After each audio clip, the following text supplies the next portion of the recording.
So it's great to be here today. I'm really excited that we're going to look at some of our critical and quick build projects we've been doing. The version of it.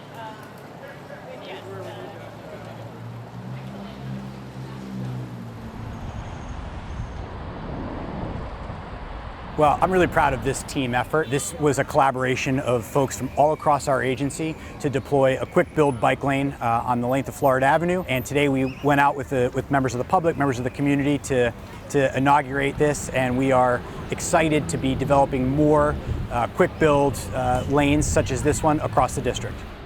I noticed a big difference from what we had to deal with before. I mean, I use this corridor a fair amount on my bike and as a pedestrian, and I think it's been something that hasn't always felt safe. But having these bike lanes in place made it a lot more comfortable of a ride. Felt like there was a clear separation between the cyclists and the drivers, which I think is to the good for everyone. And there's a good separation now between the drivers and the pedestrians. I think it's really important that we make sure that we have a road that works for everybody. It's great that we have the bike lanes. We need to keep working on the sidewalks, and it's a big step forward towards having Florida Avenue really work.